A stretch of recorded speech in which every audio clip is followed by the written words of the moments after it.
What's happening, y'all? Listen, I wanted to drop this video real quick because I feel like it's going to help some of you guys raise your emotional awareness and also your emotional intelligence after coming out of a narcissistically abusive relationship or any other toxic relationship for that matter. First, I wanted to introduce myself because I realize I've done several videos and I've gained a lot of new subscribers and supporters here, and a lot of you guys don't even know my name. So my name is Adrian. I'm from the Washington, D.C., the DMV area. I currently live in Prince George's County, right outside of D.C., about 5-10 minutes away from Washington, D.C. So basically, I utilize this platform to help raise awareness on narcissistic abuse, and I share my testimony here in hopes that a lot of you guys that are going through this will get through your healing journey a little bit faster, let you guys know that there's other people out here that have dealt with this, and just tell you guys some of the tips and some of the things that helped me get through and help me understand what exactly just happened in that relationship or whatever the case may be. So again, I wanted to introduce myself real quick because a lot of you guys have been commenting and you guys have been so good. I appreciate each and every last one of you guys for joining the channel.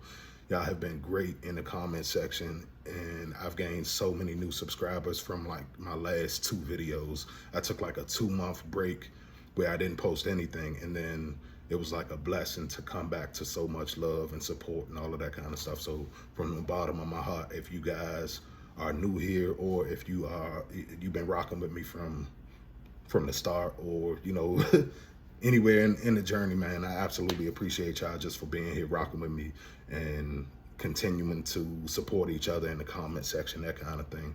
So I'm gonna go ahead and get straight into the content because this video was actually inspired by one of you guys.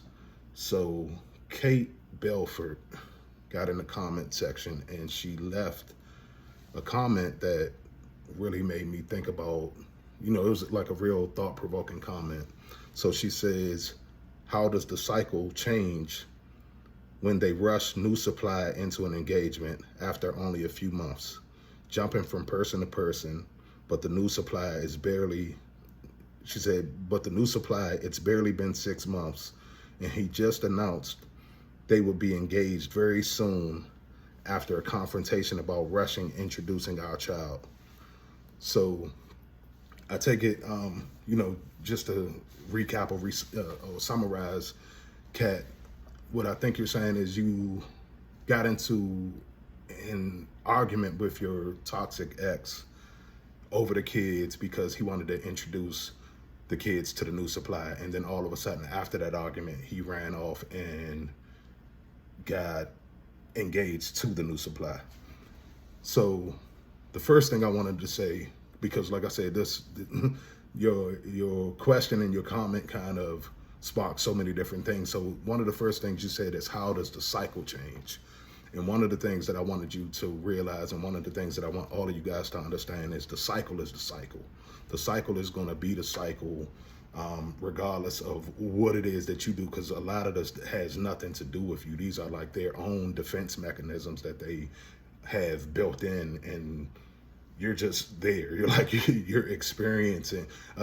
I think a lot of us are, this is why I said I wanted to talk about this, because I felt like it's going to help some of you guys raise your emotional awareness and your emotional intelligence, because a lot of us get so emotionally caught up into what they are doing that we can't even see that it's a cycle. We can't even see that they're just running through a standard playbook. This is what they do. This is what they do, and they continuously do. It's like Groundhog Day. So I wanted to tell you guys a little bit about my experience, because I feel like it will help some of you guys kind of understand that this has nothing to do with you. So in my experience, when I was going through the discard, when I started to be devalued, she would she would say a lot of mean stuff to me, that kind of thing. Like her mother was treating me crazy, you know what I'm saying, that kind of thing. And normally, like the normal person that I am, I normally always fight back. I normally like stand my ground on everything. I'm like, man, who you talking to? You know what I'm saying, that kind of thing.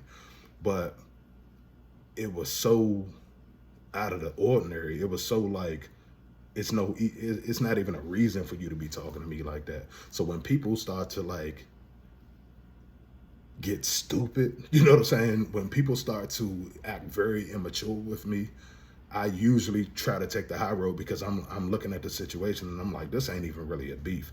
Like I done been in so many very serious situations and that kind of thing where I feel like when something is really a beef, when something is really a problem, then you know what I'm saying, that's when I respond to stuff. But I don't respond to like pettiness and immaturity and you know that kind of thing. So that I was getting a lot of that. I was getting, you know, and I'm sure a lot of you guys understand it wasn't like a real beef. It was just a lot of pettiness and immaturity and just drama on their part.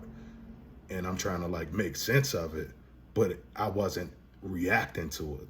So what that did was it literally, like when I was going through the devalue and the discard, she was like firing shots at me, and I'm just looking at her like, okay.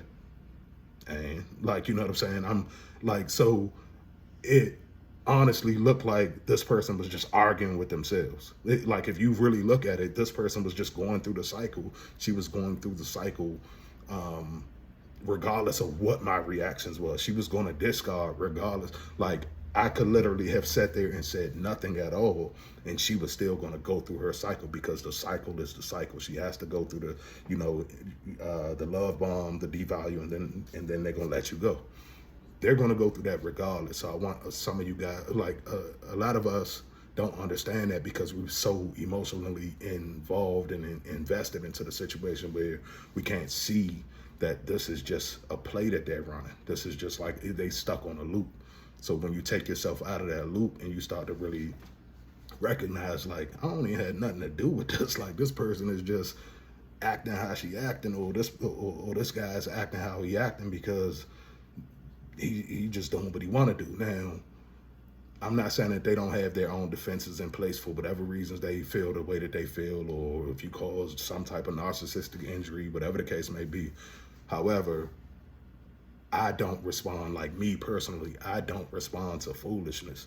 You know what I'm saying? I don't respond to immaturity and pettiness. And then, like I said, when it's a real situation, when it's a real beef, when it's some real smoke, then I'm like, what's up? I'm right on top of it. But the stuff that we was going through was so petty. I was just like, you know, that's when I started realizing that I had raised my emotional intelligence, because in my younger years, I might have responded to that differently. I might have taken that disrespect differently. I might have taken the disrespect from her brother differently, or her mother differently. Her family members did certain things that, you know what I'm saying, I would have responded a lot differently. And it also could have had to do with my son was going to be involved in this. My son, you know what I'm saying? So it's like I had, even though they were taking their shots at me, one of us had to be the bigger party. You know what I'm saying? One of us had to be the more mature, and I could see that she was obviously completely immature. And then once I met her mother and I started realizing that her mother was treating me just as bad or as worse as she, you know, or even worse than she did. So when I started realizing like, oh, okay, this is a family affair, like all of y'all against me, okay, bet. When I started realizing that, that's when I started kind of distancing my own self. So I was like, I discarded as well. Like a lot of you guys, you know, she initiated the discard by like doing a lot of bad behavior, that kind of thing. And she was trying to play the hot and cold game and give me the silent treatment and all of that kind of stuff. Did a lot of ghosting during the pregnancy and all of that kind of stuff. But then she wanted to come back after our son was born. Once she got back, you know, or once she tried to come back, my guards were like way too high. I wasn't letting her get away with anything, basically. Like everything, I was calling her out on it. I was like checking her, like, you know, not necessarily, you know, respectfully. Like, I'm like, hold up, you know what I'm saying? You said this, and you know what I'm saying? I'm catching her in lies, and I'm checking those lies. And I'm like, hold up, you know what I'm saying? Like, you're not gonna just stand in my face and keep lying to me, you know, knowing that we just had a child, knowing that we just, you know, like shared this whole experience, and now all of a sudden you want to act the fool. So basically, it was a lot of things that I just would not feed into, and that's what saved me. They wanted me to feed into the drama. If I had fed into that drama, I would have probably been locked up right now.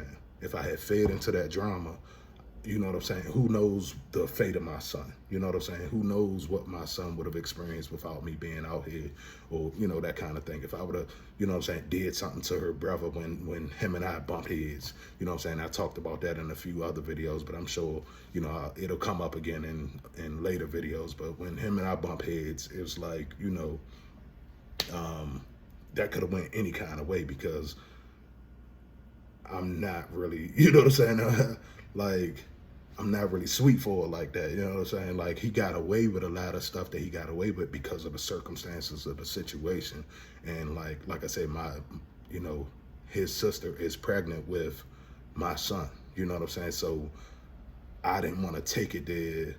You know, I didn't want to take the situation further to a point where we couldn't squash it later. You know what I'm saying? And unless, like, now I understand that it's just took there. They took it there.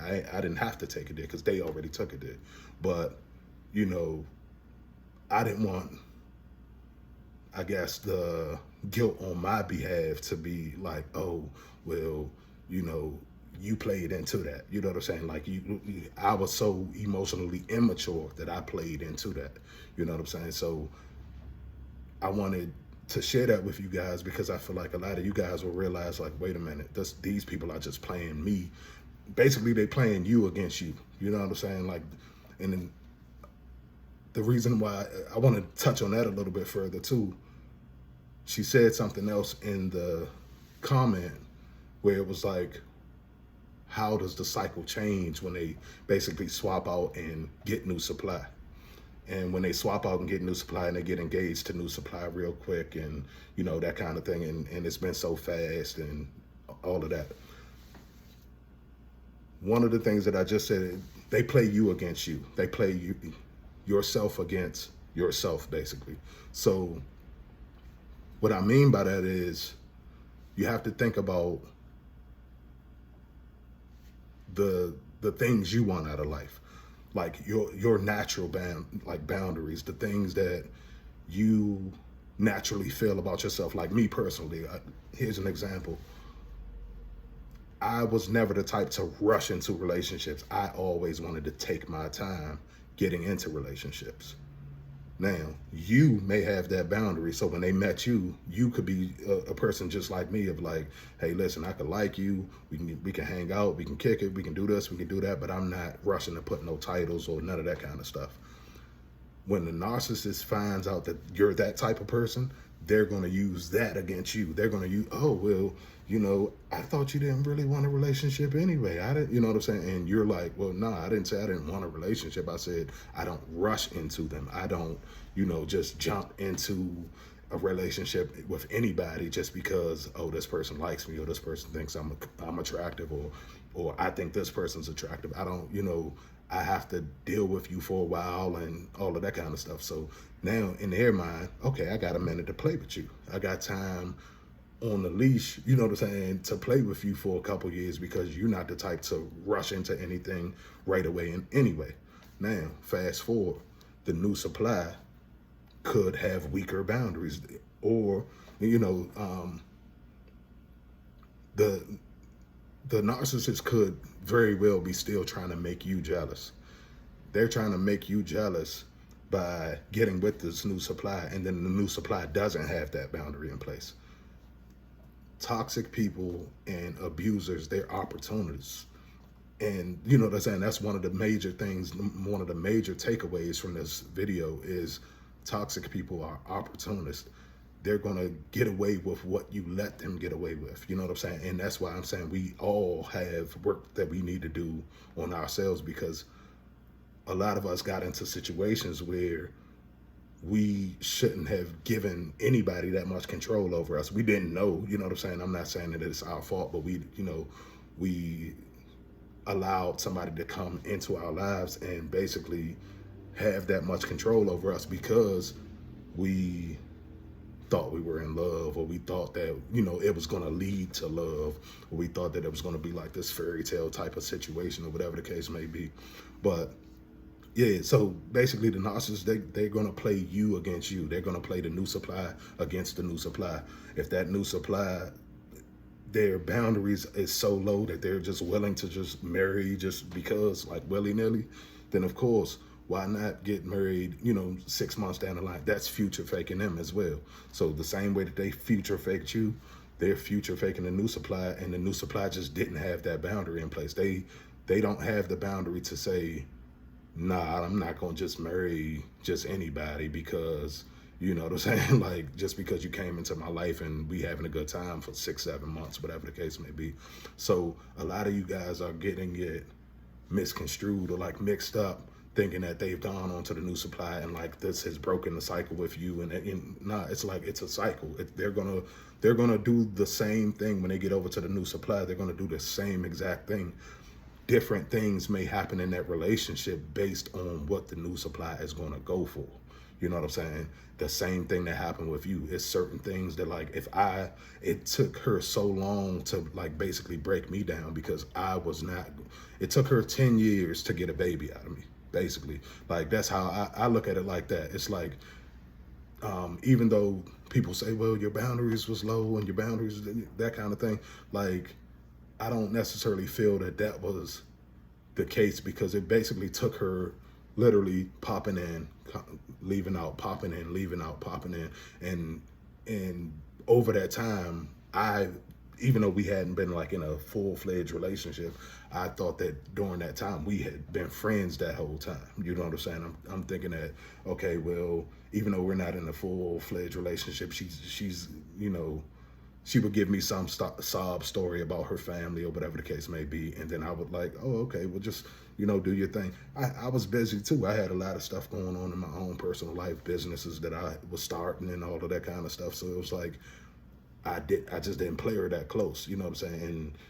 And whenever she wanted to have space away from me, I just didn't chase it down. I wasn't, you know, hounding her down. I let her do her thing. She would come back into the picture, and when she would come back into the picture, because there had never been any like blatant disrespect from her, like right in my face type stuff. I didn't know what she was doing behind the scenes, but because there had never been any like blatant disrespect right in my face, it's like I accepted her back, and rightfully so. Why not? I thought we were friends. I thought, you know what I'm saying, that kind of thing. And I didn't know anything about narcissism or, you know, that kind of thing at that point. So, you know, I just wanted to like kind of throw it out there that they are going to do whatever it is that this person allows them to get away with. If this person allows them to financially abuse them, then that's what they're going to go for. If this person allows them to triangulate with the old supply, like, you know, the new supply allows them to utilize the new supply to triangulate against the old supply to make everybody, you know, jealous and make their family and friends think that they're living this great life and all of that kind of stuff. Why would they not utilize the new supply to, you know, go on and get married and jump into a new situation and all of that kind of stuff? Of course, like, these people are completely unhinged, like, you know what I'm saying, they unstable, and you're not gonna be able to make sense of what they're doing thinking from like a logical standpoint. You're thinking that these people have gone on and they're like living their best life and they're doing, you know, they're about to get married and all of this kind of stuff. That just shows you how weak the new supply is, basically. You know what I'm saying? That literally just shows you that that person literally had no boundaries, to the point where think about it, like, how many of you guys, I don't care who you met, think about it, like, how many of you guys from today, 6 months from now, you would see yourself marrying somebody you met tomorrow? How many, you know what I'm saying? Like, most human beings don't move like that, you know what I'm saying? So you got to think about the reality of the situation and the reality of what's going on as well. It looks one way, it looks like it looks, you know what I'm saying, because that's the illusion and the picture that they're trying to paint. But when you look at everything from the flip side, when you look at it everything from a reality standpoint, how many successful relationships have come from a person not knowing anybody, or even if they did know, like they just jumped into the relationship, got together, and then 6 months down the line they are, engaged to be married, that kind of thing. Like, how many times does that really work out, like in reality? You know what I'm saying? So, like I said, I just wanted to drop that one in y'all lap, man. I hope that, I don't want this video to be too much long. It's a lot of other things that I wanted to talk about, but it's already 20 minutes. So I'm gonna go ahead and cut this video short, and I will be back with y'all in a minute. I love you guys. Thank you guys for joining the channel. I appreciate each and every last one of y'all for being here. I salute the whole family, man. And I'll be back with y'all in a minute, man. Love y'all.